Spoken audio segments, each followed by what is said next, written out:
सुप्रभात बच्चों। इसके पहले हम पाठ 3 क्या निराश हुआ जाए, इस पाठ की प्रस्तावना, लेखक का परिचय और पाठ का सारांश हम पढ़ चुके हैं। और इस पाठ के जो लेखक हैं हजारी प्रसाद द्विवेदी। हजारी प्रसाद द्विवेदी ने जो इनका जो निबंध है वह निबंध बहुत प्रसिद्ध निबंध है। इस निबंध में लेखक यह कहना चाहते हैं कि मनुष्य को अपने जीवन में कभी भी जो अनाचार, दुराचार, जो बाहरी स्तर पर हमारे ऊपर उसका प्रभाव पड़ रहा है, जो उसे हम देख रहे हैं, वास्तव में उस सभी से हमें निराश नहीं होना चाहिए, क्योंकि आज भी मनुष्य के अंदर क्या है, आस्था और विश्वास अभी भी कायम है। और जीवन में कितनी ही घटनाएं क्यों न घटित हो, उन घटनाओं से हमें कभी भी निराश नहीं होना चाहिए। तो आइए बच्चों हम पाठ पढ़ते हैं।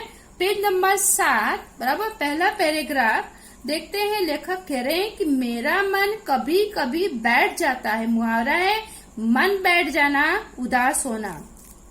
लेखक का मन क्यों बैठ जाता है कि जब लेखक समाचार पत्र में ठगी, डकैती, चोरी, तस्करी और भ्रष्टाचार के समाचार भरे रहते हैं। बच्चों आप लोगों के यहाँ भी समाचार पत्र, न्यूज़पेपर जिसे कहते हैं वह आता होगा। किसी के यहाँ टाइम्स ऑफ इंडिया या गुजरात समाचार या संदेश या राजस्थान पत्रिका या दैनिक जागरण इत्यादि, ये सब पत्रिकाओं के समाचार पत्र के नाम है।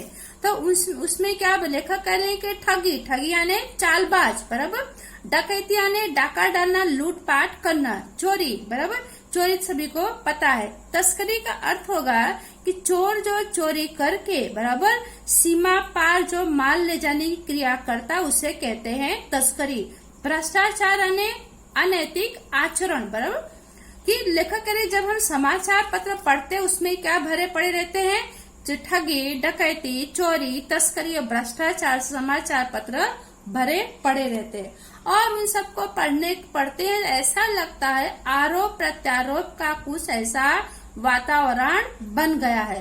वातावरण आने माहौल, आरोप प्रत्यारोप आने एक दूसरे पे क्या करते हैं, गलत आरोप लगाते, गलत ठहराते हैं, गलत साबित करते हैं, ऐसा वातावरण बना हुआ है। देश में कोई ईमानदार आदमी ही नहीं रह गया है। लेखक कह रहे हैं कि समाचार पत्र चोरी, डकैती, तस्करी सभी से भरे पड़े रहते हैं और सभी दूसरे पर आरोप लगाते रहते हैं। और ऐसा लगता है कि देश में कोई ईमानदार आदमी नहीं रहा। हर एक व्यक्ति संदेह की दृष्टि से देखा जा रहा है। जो जितने ऊंचे पद पर है उनमें उतनी ही अधिक दोष दिखाए जाते हैं। दोष आने बुराई, संदेह आने शक, दृष्टि आने नजर। इस पहले पैराग्राफ में लेखक का कहने का पूरा तात्पर्य यह है कि लेखक कह रहे हैं कि जब मैं यह देखता हूँ क्या समाचार पत्र में क्या है, चोरी, डकैती, तस्करी, भ्रष्टाचार, इन सभी से भरे पड़े हैं। लेखक का इशारा किस तरफ है बच्चों? लेखक का इशारा हमारे देश के राजनीतिक दल पर है। राजनीतिक दल पर हम देखते हैं कि एक दूसरे पर क्या करते हैं, आरोप प्रत्यारोप हमेशा लगाते रहते हैं। और ये सब देखकर ऐसा लगता है कि देश में कोई ईमानदार आदमी रहा नहीं। और हर एक को किससे देखा जा रहा है, हर एक व्यक्ति को संदेह और दृष्टि से देखा जा रहा है। जो आदमी जितने ऊंचे पद पर है वो आदमी उतने ही क्या, उसमें अधिक उतने ही बुराई दिखाए जाते हैं। तो यानी कि यह बता रहे हैं कि राजनीतिक दल जो है वो अपने स्वार्थ में इतनी लीन, इतनी लिप्त है कि देश के हित के बारे में बात काम बहुत कम होती है। और देश और समाज की ऐसी दशा देखकर लेखक का मन बैठ जाता है। तो हम दूसरा पैराग्राफ अब पढ़ेंगे कि एक बहुत बड़े आदमी ने मुझसे एक बार कहा था कि इसमें सुखी वही है जो कुछ नहीं करता है। जो कुछ भी करेगा उसमें दोष खोजने लगेंगे, उसके सारे गुण भुला दिए जाएंगे, दोषी को बढ़ा चढ़ा कर दिखाया जाने लगेगा।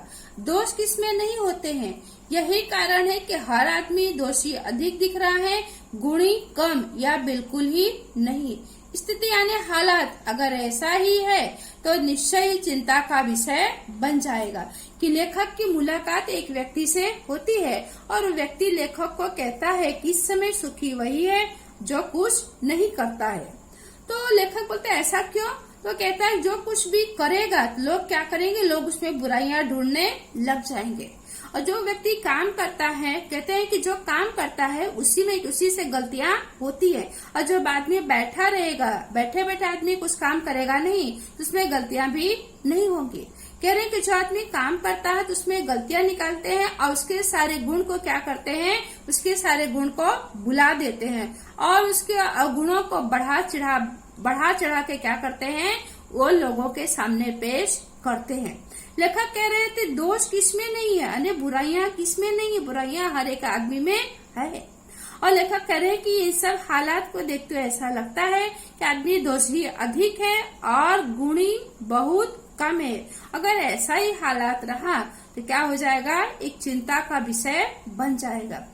तीसरे पैराग्राफ लेखक क्या कह रहे हैं कि क्या यही भारतवर्ष है, क्या हमारा वही भारत, जो पुराना जो हमारा भारतवर्ष था, क्या वही भारतवर्ष है जिसका सपना तिलक और गांधी ने देखा था कि देश की आजादी में इन महान हस्तियों का क्या है, बहुत बड़ा योगदान है। उनके सपने थे कि रविन्द्रनाथ ठाकुर और मदन मोहन मालवीय का महान संस्कृति सभ्य भारतवर्ष किसी अतीत के गह्वर में डूब गया है, अतीत आने पीता हुआ गह्वर आने खड्डे में, कि जो महान हस्तियां ये सब जो हैं बराबर, इन लोगों का एक सपना था कि हमारे भारत की जो संस्कृति और जो सभ्यता है, उस संस्कृति और सभ्यता को हम क्या करें, हम आगे लेकर के चलो उसे विकसित करें और आने वाले लोगों को एक नई दिशा, एक नया मार्गदर्शन मिले। तो क्या वह डूब गया है? लेकिन ऐसा नहीं है, क्योंकि यहाँ पर आर्य और द्रविड़, हिंदू और मुसलमान, यूरोप और भारतीय आदर्शों की क्या है, मिलन भूमि है। यहाँ लेखक क्या कहने का मिलन भूमि है, आगे इसको पढ़ने फिर आगे करते हैं कि मिलन भूमि महामानव समुद्र क्या सूख गया है, मेरा मन कहता है ऐसा हो नहीं सकता। हमारे महान मनुष्यों की सपनों का भारत है और रहेगा। मनुष्यों ने बेटा, मनुष्यों ने ऋषि मुनियों बराबर। तो इस पूरे पैराग्राफ का लेखक का कहने का तात्पर्य है कि भारतवर्ष क्या है, एक प्राचीन और विशाल देश है बराबर। जिसे भारत देश को क्या कहा गया है, सोने की चिड़िया भी कहा गया है। सदियों से यहाँ अनेक जातियां आई और यहीं आकर क्या हुई, यहीं पर बस गई और उसके बाद यहीं होकर के रह गए।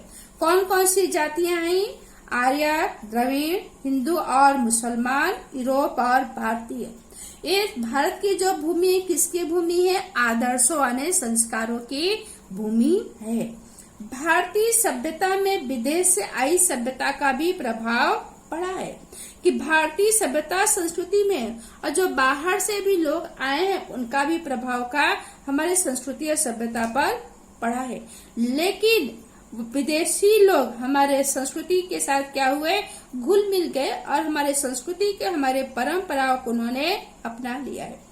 भारतीय समाज में देशी विदेशी तरह तरह के लोग आए और यहीं आकर के यही भारत में समा गए, जिसकी वजह से कहा गया है कि भारतवर्ष को महामानव समुद्र भी कहा गया है। क्या कहा गया है?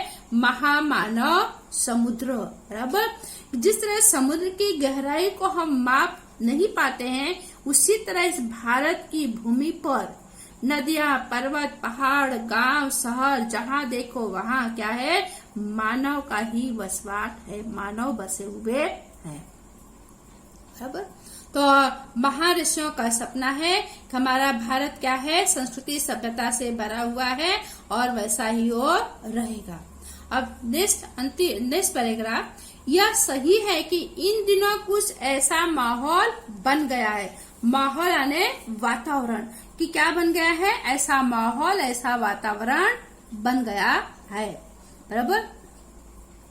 ईमानदारी से मेहनत करके जीविका चलाने वाले बराबर, जीविका ने रोजगार, निरीह और भोले भाले श्रमजीवी पिस रहे हैं, निरीह यानी कमजोर, श्रमजीवी यानी मेहनत, जो मेहनत करके अपना रोजगार चला रहे हैं वो लोग क्या हो रहे हैं, वो लोग पिस रहे हैं, यानी इतना मेहनत करते हैं फिर भी उनके जीवन का निर्वाह सही ढंग से हो पाता नहीं है।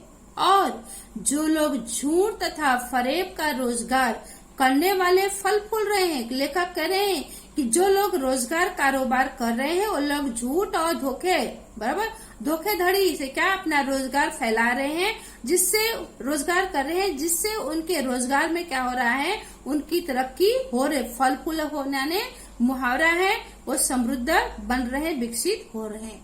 इसलिए ईमानदारी को मूर्खता का पर्याय समझा जाने लगा है, कि बता रहे कि जो ईमानदार लोग उनको क्या मान लिया है, उनको मूर्ख मान लिया है। सच्चाई केवल भीरू और बेबस लोगों को हिस्से में पड़ी है। ऐसी स्थिति में जीवन के महान मूल्यों के बारे में लोगों की आस्था ही हिल गई है। कि लेखक का कहने के तात्पर्य यहाँ यह है कि आज ईमानदारी और परिश्रम करके जीविका बराबर कमाने वाले श्रमजीवी पिस रहे हैं, झूठ और फरेब करने वाले लोग क्या वो फल फूल रहे हैं, अन्य तरक्की कर रहे हैं। और ऐसे लोगों में क्या है, आस्था विश्वास रह गया नहीं है, बराबर। अब कौन सा आस्था, सच्चाई, बराबर, सच्चाई ईमानदारी किसके हिस्से में आई है, सच्चाई और ईमानदारी सिर्फ कमजोर जो मेहनत कर रहे हैं, मेहनत करके कमा रहे हैं, उन्हीं के हिस्से में आया हुआ है। अब अगला पैराग्राफ, परंतु ऊपर ऊपर जो कुछ दिखाई दे रहा है वह बहुत ही हाल की मनुष्य निर्मित नीतियों की त्रुटियों की देन है। मनुष्य निर्मित ने मनुष्य ने उसका निर्माण किया है। नीतियों ने, नियमों का, त्रुटियों ने गलतियां, कि जो कुछ भी निर्माण होता है वो निर्माण कौन करता है, वह सब मनुष्य द्वारा ही बनाई जाती है, बराबर। और उसके बाद सदा मनुष्य बुद्धि नई परिस्थितियों का सामना करने के लिए नए सामाजिक विधि निषेधों को बनाती है। मनुष्य क्या बनाती है कि नए कायदे कानून बनाते हैं। नए कायदे कानून कभी बराबर कौन बनाता है, सदा मनुष्य बुद्धि, कि जो मनुष्य क्या है हमेशा अपने बुद्धि के द्वारा नए नए क्या कायदे कानूनों बनाते रहते हैं, लेकिन उनके ठीक साबित न होने पुनः बदलती है। नियम कायदा कानून सबके लिए बनाए जाते हैं, पर सबके लिए कभी कभी एक ही नियम सुखकर नहीं होते हैं। सामाजिक कायदे कानून कभी युग युग से परिलक्षित आदर्शों से टकराते हैं। इससे ऊपरी सतह आलोड़ित ने मथना पहले भी हुआ है, आगे भी होगा, उसे देखकर हताश हो जाना ठीक नहीं है। हताश ने निराश। किस पूरे पैराग्राफ का लेखक का कहने के तात्पर्य है कि जो कुछ भी बनाया जाता है कायदे कानून वह मनुष्य अपने बुद्धि के द्वारा क्या करता है, कायदे कानून वह बनाता है, लेकिन वह कायदे कानून आज का नहीं है, वह युगों का है। लेकिन वही कायदे कानून कभी कसौटी पर सही साबित होते हैं, बराबर, कभी कसौटी पर सही साबित हो नहीं पाते। कौन नहीं होने देता है, मनुष्य लोग, क्योंकि वे कायदे कानून किसी के लिए सुखदायक होते हैं, किसी के लिए कायदे कानून दुखदायक होते हैं। इन सभी से मनुष्य क्या करता है, कायदे कानून जब बनाए जाते हैं, जब मनुष्य से देखता है और करता है, तो मनुष्य को मनुष्य तरह तरह के मंथन में लग जाता है। क्या कायदे कानून ऐसे ना बनाकर अगर इस तरह से बनाया गया होता तो कितना उचित होता।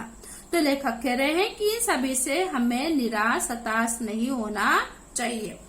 और लास्ट पेज नंबर 7 का अंतिम पंक्ति हम देखते हैं कि यहाँ भारतवर्ष ने कभी भी भौतिक बराबर वस्तुओं के संग्रह को अधिक महत्व नहीं दिया है, कि आदि मानव ने कभी भी भौतिक वस्तुओं का संग्रह नहीं किया है, बराबर, कि भारतवर्ष ने कभी भी भौतिक वस्तुओं का संग्रह नहीं किया।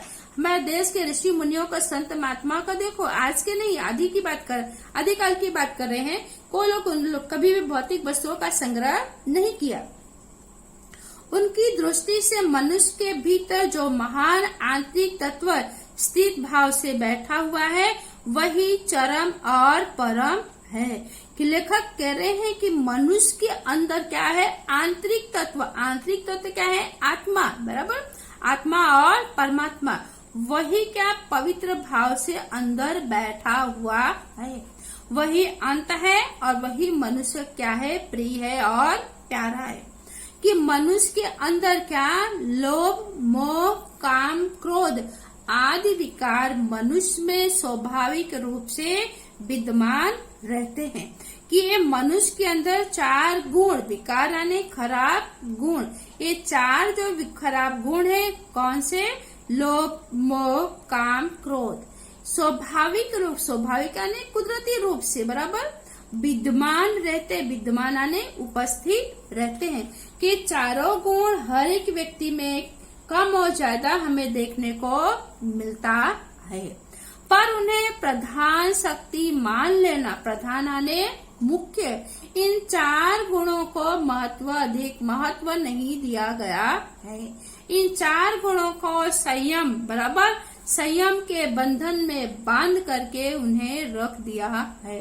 जिस तरह हम देखते हैं हमारे आदि समय के आदि ऋषि मुनि जो लोग हैं, इन 4 गुणों को क्या किया है, अपने संयम नियम के बंधन पर बांधकर रख दिया है। वो अपने मन और बुद्धि उसे क्या हावी होने दिया नहीं है।